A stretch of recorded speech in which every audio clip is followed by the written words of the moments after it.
你一句，当初赤练大人，我等当时的确路过。你承认就。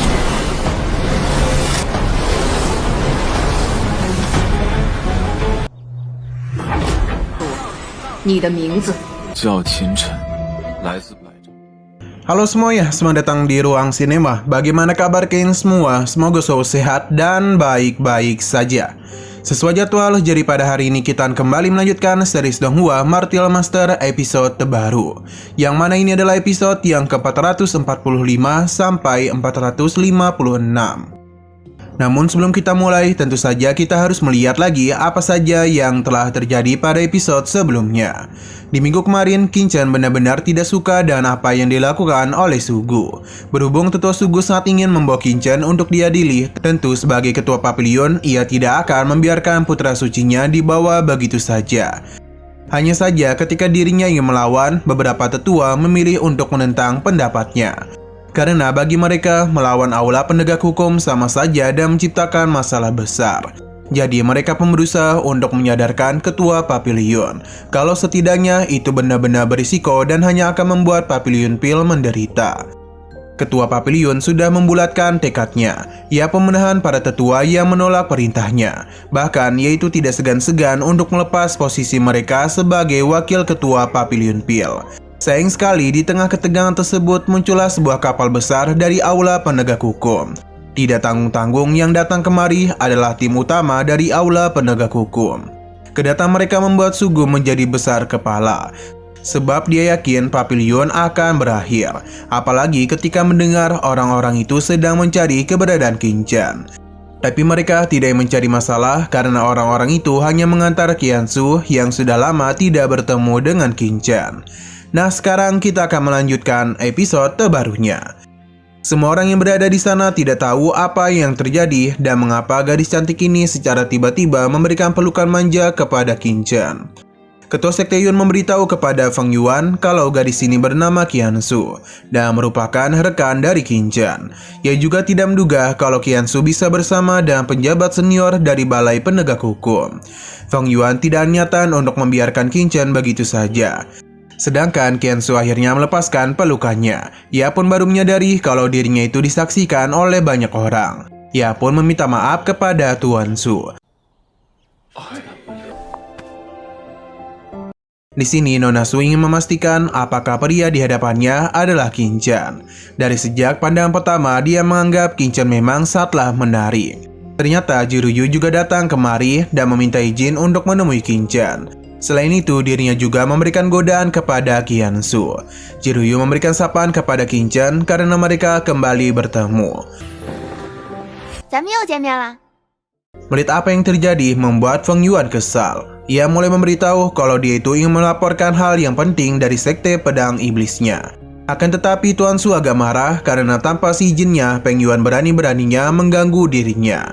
Feng Yuan tidak menyerah dan memberitahu kalau Qin-chan adalah penjahat yang selama ini dicari-cari oleh penegak hukum. Jadi karena itulah dia berani berbicara kepada Tuan Su. Ia pun memohon untuk dimaafkan. Apa yang dikatakan oleh Feng Yuan sama sekali tidak dibenarkan oleh Qiansu. Karena bagaimanapun Qin-chan bukanlah penjahat yang dicari-cari oleh Balai Penegak Hukum. Ia meminta Tuan Su untuk tidak percaya kepadanya. Feng Yuan juga memohon bahkan Sugu bisa bersaksi kalau perkataannya adalah benar. Sebenarnya Tuan Su ingin menghentikan semua ini. Namun saat juga muncullah seorang wanita yang memiliki aura yang sangat mengerikan.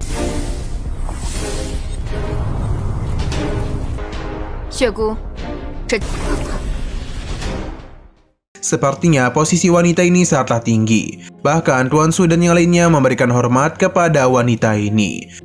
Ia adalah Komandan Gong. Nona Gong meminta Sugu untuk mengatakan apa yang telah terjadi. Sugu menjelaskan kalau dia juga baru saja mendapatkan informasi tentang penjahat itu.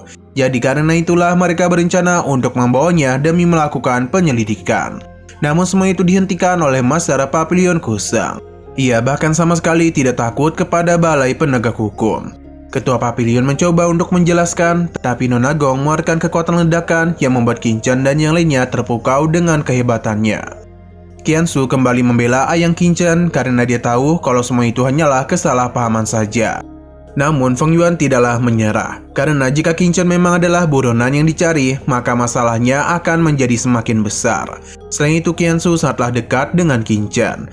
Jadi bisa saja dia itu bergabung dalam balai penegak hukum. Kemungkinan dia itu memiliki niatan tersembunyi. Feng Yuan berharap Komandan Gong bisa menyelidiki hal itu.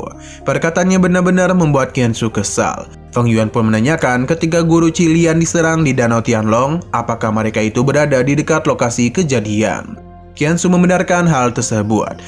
Tapi Master Qilian itu bertemu dengan dua orang yang berada di level Super Gear.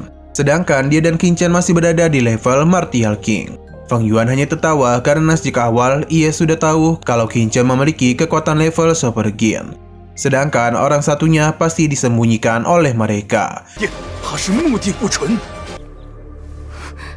你一句，当初赤练大人，我等当时的确路过。你承认就好。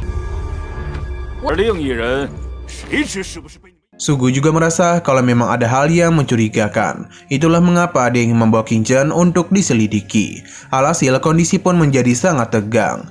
Jika perkataan Tuan Sugu itu adalah benar, maka Nona Su menyarankan Nona Gong untuk selalu waspada terhadap Qin Chen. Nona Gong paham, tapi di sini Jiruyu memberitahu kalau dialah yang merekomendasikan Qiansu. Jadi seharusnya mereka tidak meragukan hal tersebut. Tuan Su tidaklah berpikiran seperti itu.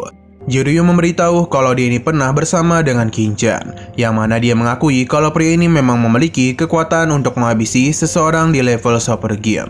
Namun semua itu terjadi setelah terobosan di warisan pedang iblis. Sedangkan sebelumnya, ia meyakini kekuatan Qin Chen masih berada di tahap awal Martial King. Lantas bagaimana bisa Qin Chen itu melukai Master Qilian? Perkataan Jiruyu pun semakin membuat Tuan Su kebingungan siapakah yang benar. Feng Yuan meminta agar mereka tidak tertipu dengan gadis ini, karena dia meyakini kalau mereka itu berada di kelompok yang sama. Perkataan itu seketika saja membuat Jiruyu dan Tuan Su marah. Karena bagaimanapun Jiruyu adalah nona muda dari balai penegak hukum.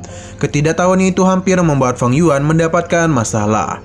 Qin Chen merasa kalau fitnah yang diucapkan oleh Feng Yuan sama sekali tidak mendasar. Bahkan Qin Chen menjamin tidak ada satupun orang yang percaya dengan semua itu. Perkataan Qin Chen seketika saja membuat Feng Yuan dan yang lainnya marah. Sedangkan Tuan Su menyarankan Nona Gong untuk membuat keputusan.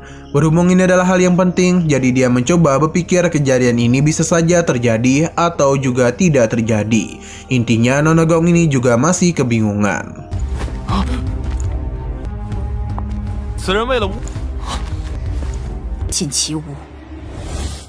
Di tengah kebingungan semua orang, Jiruyu pun menanyakan keputusan Nona Gong. Ia pun meminta Jiruyu untuk tidak khawatir, karena dia akan mengambil tindakan pencegahan. Berhubung Qin Chen tidak mengaku kalau ia adalah pelakunya, maka Nona Gong ingin Qin Chen menjawab semua perkataannya. Namun sebelum itu, Nona Gong akan melakukan sesuatu dulu. Kekuatan yang dirinya keluarkan itu menciptakan sebuah mata yang begitu besar. Qin Chen tahu kalau itu adalah mata kepalsuan. Semua ini Nona Gong lakukan tentu tidak bukan adalah untuk membuat Qin Chen mengakui semua perbuatannya.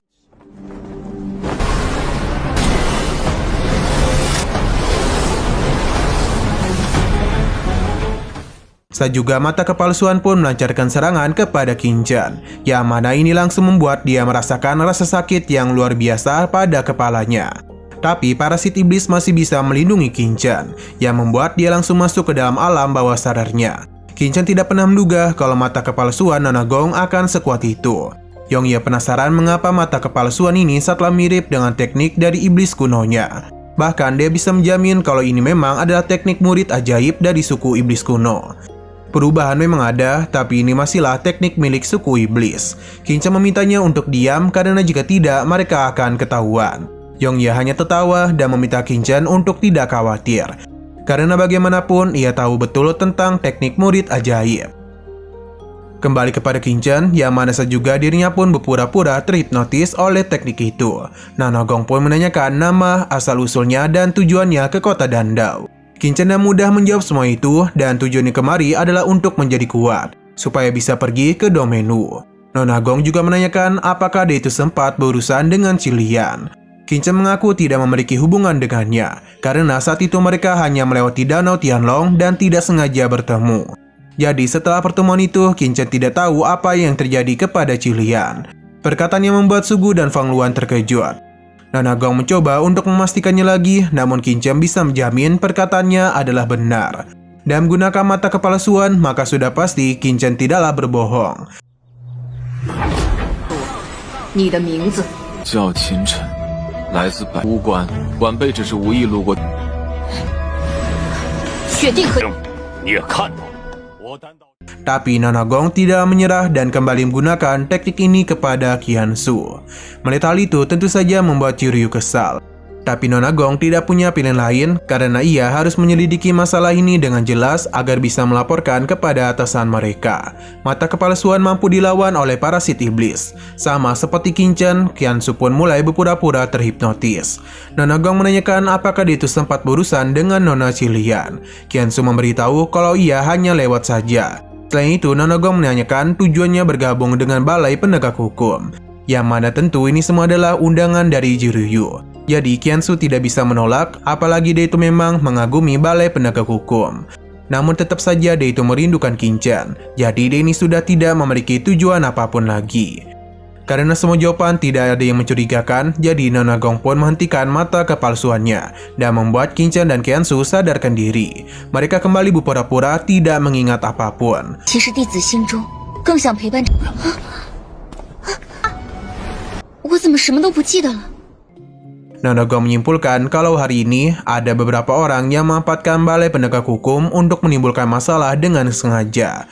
Feng Luan menjadi sangat panik karena dia yakin kalau Kinchen memang adalah pelakunya. Atas apa yang telah mereka lakukan, Nonagong akan memberikan hukuman. Serangan yang Nonagong lancarkan sempat membuat Feng Luan panik. Ia pun mencoba untuk memberikan perlawanan karena bagaimanapun ia tidak ingin meninggoy. Serangan yang Feng Luan lancarkan memang sangatlah kuat, namun sayang sekali semua itu tidak mampu menghancurkan serangan dari Nonagong.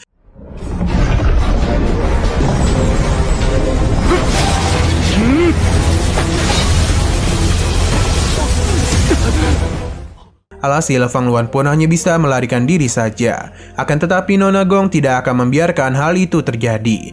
Dia langsung saja melemparkan cakramnya dan membuat Feng Luan langsung meninggoy di tempat. Melihat apa yang terjadi hanya membuat orang-orang di sana terkejut. Nonagong meminta mereka untuk melihat kalau inilah hukuman jika berani mempermainkan Balai Penegak Hukum. Nah, sayang sekali episode pada hari ini pun harus bersambung dulu. Namun sebelum kita akhiri, seperti biasa kita akan melihat preview bagian selanjutnya. Yama terlihat kalau ketua sekte Yun telah terkena mata kepalsuan. Ia pun memberitahu kalau dua wakil ketua yakni Kang Yongmin dan Ji Shengji lah yang menghubungi mereka. Selain itu mereka juga telah mengundang Tuan Sugu. Mereka akan memberikan tuduhan kepada Kinchen kalau dialah yang membuat masalah kepada Qilian. Semua ini dilakukan agar Kinchen tidak menjadi putra suci. Meskipun ini bisa saja membuat konflik antara Papillon Pill dan Balai Penegak Hukum, namun kedua wakil ini sama sekali tidak peduli. Apa yang dikatakan oleh ketua sekte Yun benar-benar membuat Kang Yongmin dan Ji Shengji ketakutan. Sedangkan ketua sekte Yun penasaran apa yang baru saja dia katakan karena dia itu tidak tahu apa-apa. Oke, sekian dulu pada video kali ini. Untuk video selanjutnya akan hadir pada minggu depan. Jadi bagi kalian yang ingin mengikuti series ini, langsung saja klik subscribe dan aktifkan loncengnya. Terima kasih yang sudah menonton video sampai habis.